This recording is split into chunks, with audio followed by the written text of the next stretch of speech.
আজকে যেটা ক্লাসে জানবো কম্পিউটারে ক্লাসিফিকেশান এবং ডেটা ও ইনফরমেশনের সম্পর্কে বেসিক ধারণাগুলো। প্রথমত কম্পিউটারের তার কাজের গত দিক দিয়ে কম্পিউটারকে তিনটে পার্টে ভাগ করা হয়েছে। একটা হচ্ছে অ্যানালগ কম্পিউটার, ডিজিটাল কম্পিউটার এবং হাইব্রিড কম্পিউটার। অ্যানালগ কম্পিউটার আবার ডিজিটালকে আবার কয়েকটা পার্টে ভাগ করা হয়েছে, মেন ফ্রেম, সুপার, মিনি এবং মাইক্রো। এবং মাইক্রো কম্পিউটারকে কয়েকটা পার্টে ভাগ করা হয়েছে, যেটা হচ্ছে কি ডেস্কটপ, ল্যাপটপ, নোটবুক এগুলো। এবার প্রত্যেকটা সম্পর্কে আমাদের একটু জানতে হবে। প্রথমে চলে আসি অ্যানালগ কম্পিউটার।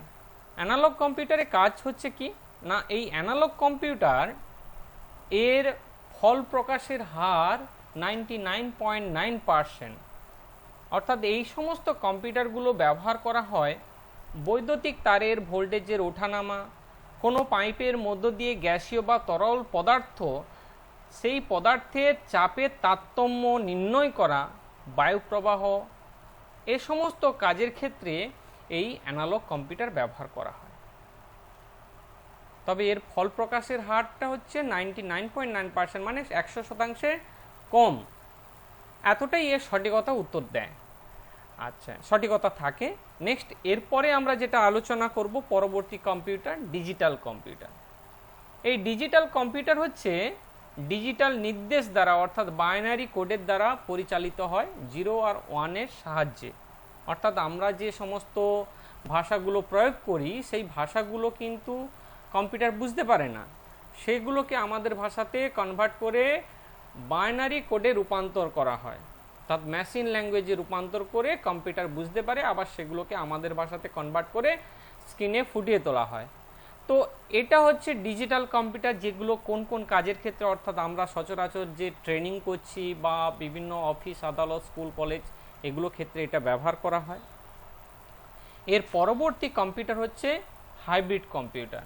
হাইব্রিড কম্পিউটার হচ্ছে কি না, যে সকল কম্পিউটার অ্যানালগ ও ডিজিটাল এই দুই প্রকার কম্পিউটার প্রযুক্তি নিয়ে গঠিত হয় সেটাকে বলা হচ্ছে হাইব্রিড কম্পিউটার। এই হাইব্রিড কম্পিউটারের গতিশীল এবং নির্ভুলতা অনেক কম থাকে। তার কারণটা কি না, অ্যানালগ কম্পিউটারে তার সঠিকতা যেমন রয়েছে, তার বৈশিষ্ট্য যেমন নিচ্ছে, ডিজিটাল কম্পিউটারে তার গতিটাও নিচ্ছে। এই নিয়ে দুটো প্রকারের বৈশিষ্ট্য রয়েছে। এই ধরনের কম্পিউটার সচরাচর নিত্য প্রয়োজনীয় কাজের ক্ষেত্রে কখনো ব্যবহার করা হয় না। এটি ব্যবহার করা হয় বিভিন্ন এই হাসপাতাল বা নার্সিংহোমগুলোতে, এগুলো বেশি ব্যবহার হয় হাইব্রিড কম্পিউটার। কোন কাজের ক্ষেত্রে ব্যবহার করা হয়? হৃদস্পন্দন, রক্তের চাপ, এই সমস্ত পরীক্ষা করার ক্ষেত্রে এই হাইব্রিড কম্পিউটার খুবই গুরুত্বপূর্ণ। এই হাইব্রিড কম্পিউটারের উল্লেখযোগ্য উদাহরণ হচ্ছে রোবট। রোবট হচ্ছে এই ধরনের কম্পিউটারের উল্লেখযোগ্য উদাহরণ। এরপরে আমরা চলে আসি সুপার কম্পিউটার।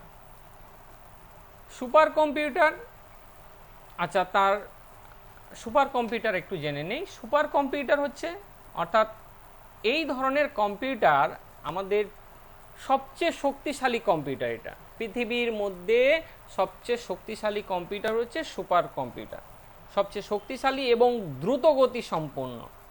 এই ধরনের কম্পিউটার সচরাচর ক্ষেত্রে ব্যবহার হয় না। এগুলো কোন কোন কাজের ক্ষেত্রে ব্যবহার করা হয়?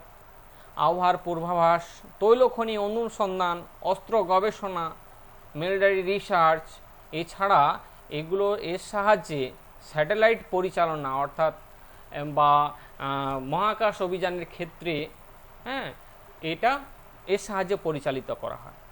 আমাদের ভারতের প্রথম সুপার কম্পিউটারের নাম হচ্ছে PRM 2000। এরপরে আমরা চলে আসি mainframe computer. Mainframe computer হচ্ছে সুপার কম্পিউটার থেকে কম ক্ষমতা সম্পন্ন মেন ফ্রেম কম্পিউটার।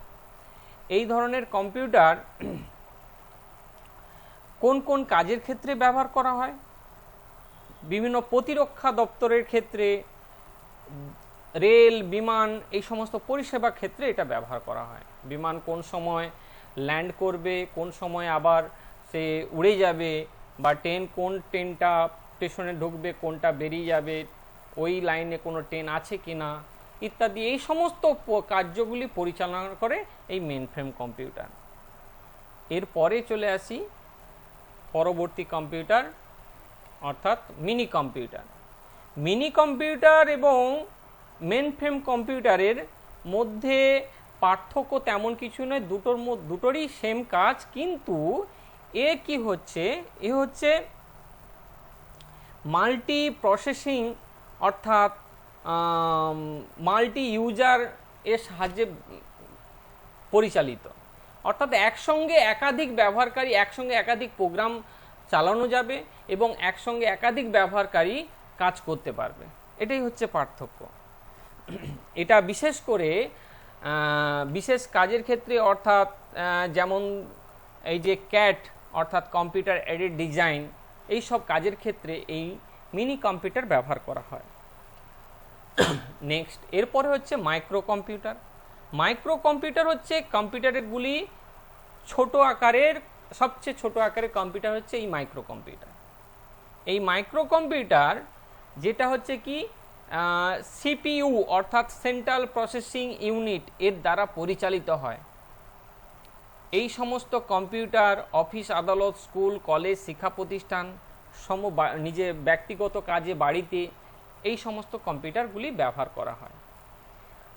এই মাইক্রো কম্পিউটারে যে কয়েকটা ভাগ আছে, ডেস্কটপ। ডেস্কটপটা হচ্ছে কি কোনো ডেস্কের উপরে রেখে যেটা তোমরা ট্রেনিং করছো, যেটা তোমাদের ডেস্কের উপর রেখে যে কম্পিউটারগুলো রয়েছে সেগুলো তোমরা প্র্যাকটিস করছো, এগুলো হচ্ছে ডেস্কটপ। ল্যাপটপ কোনগুলো? ল্যাপটপ হচ্ছে ছোট আকারের, যেটা হচ্ছে ক্যারি করে নিয়ে যাওয়া সম্ভব, হ্যাঁ, যার ওজন হচ্ছে 2 থেকে 4 কিলোগ্রামের মধ্যে হয়ে থাকবে, সর্বোচ্চ 4 কিলোগ্রামের মধ্যে হয়ে থাকে। এটার একটাই জিনিস কি, এরা সরাসরি এসি লাইন নয়, সরাসরি ডিসি লাইনের সাহায্যে চলে, অর্থাৎ এই রিচার্জ বলছি, চার্জ করে না হয়, চার্জ করে নিলে দীর্ঘক্ষণ এ চলতে থাকে, যার ফলে একে আমরা কোথাও ট্রাভেলিংয়ের ক্ষেত্রেও ব্যবহার করতে পারি, হ্যাঁ, ট্রাভেলিংয়ে যেতে যেতে কাজ করা যায়, সব কিছুতে সুবিধা রয়েছে। এরপরে যেটা রয়েছে ল্যাপটপ। ল্যাপটপটা কি, যেটা হাতে তালুর উপরে যে রেখে যেটা কাজ করা হয়, যেমন ধরো মোবাইল ফোন আমরা হাতে তালুর উপরে রেখে কাজ করতে পারি, এগুলোকে ল্যাপটপ বলা হয়। নোটবুক হচ্ছে নোটবুক আকারের সাইজে দেখতে, ছোট মিনি ল্যাপটপ বা মিনি কম্পিউটারগুলোকে বলা হচ্ছে নোটবুক। এই হচ্ছে আমাদের কম্পিউটারের শ্রেণীবিভাগ। এর পরবর্তী আমরা একটু জানব ডেটা এবং ইনফরমেশনের কনসেপ্টটা। ডেটা কোনগুলো? যে সকল অর্থহীন ও অসংগঠিত প্রাথমিক নির্দেশগুলো কম্পিউটারের প্রসেসিংয়ের কাজে যোগান দেওয়া হয় সেগুলোকে বলা হচ্ছে ডেটা। এই ডেটাগুলোকে বিশ্লেষিত হয়ে যে অর্থপূর্ণ ব্যবহারের উপযোগী ও সুসংগঠিত ফলাফল পাওয়া যায় সেগুলোকে বলা হচ্ছে ইনফরমেশন। ডেটা অর্থাৎ আমরা যখন কোনো কিছু অক্ষর কম্পিউটারে টাইপ করছি সেগুলো ডেটা হিসেবে পরিচালিত হচ্ছে। অর্থাৎ আমি সাপোজ ধরো একটা স্পেলিং লিখছি, কি লিখছি, DATA, আমি লিখলাম ডি পেস্ট করলাম, এ পেস্ট করলাম, টি পেস্ট করলাম, এ পেস্ট করলাম, এগুলো যাচ্ছে, এগুলো গিয়ে সিপিইউতে প্রসেসিং হচ্ছে। তাহলে এই যে এগুলো হচ্ছে কাঁচামাল হিসেবে যাচ্ছে, এগুলোকে বলা হচ্ছে ডেটা। এগুলো গিয়ে সিপিইউতে প্রসেস হলো, প্রসেস হয়ে একটা সম্পূর্ণ একটা অর্থ প্রকাশ হয়ে স্ক্রিনে আমরা সেটা দেখতে পাচ্ছি। প্রসেসিং হওয়ার পর কি দেখাচ্ছে, ডেটা, তার একটা সম্পূর্ণ অর্থ প্রকাশ পাচ্ছে। তো এটা হচ্ছে ইনফরমেশন। এই ডেটার তার গঠনগত দিক দিয়ে তাকে 3টে পার্টে ভাগ করা আছে, নন ডিজিটাল, ডিজিটাল এবং লজিক্যাল। নন ডিজিটাল কোনগুলো? না, নন ডিজিটাল হচ্ছে যেগুলো হচ্ছে ডিজিটাল বেস নয়, অর্থাৎ আমরা কম্পিউটারে ডিজিটালে অর্থাৎ ইলেকট্রনিক্স কোনো ব্যবহার হচ্ছে না, সেগুলো হচ্ছে নন ডিজিটাল।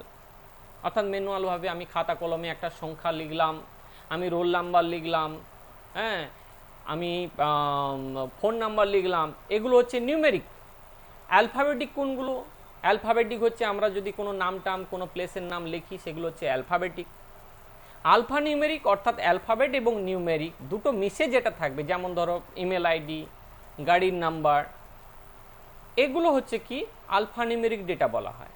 গ্রাফিক্স ডেটা কোনগুলো? ছবি সংক্রান্তমূলক ডেটাগুলোকে বলা হচ্ছে গ্রাফিক্স ডেটা। অডিও ডেটা, শব্দ সংক্রান্তমূলক ডেটাকে বলা হচ্ছে অডিও ডেটা। ভিডিও ডেটা কোনগুলো?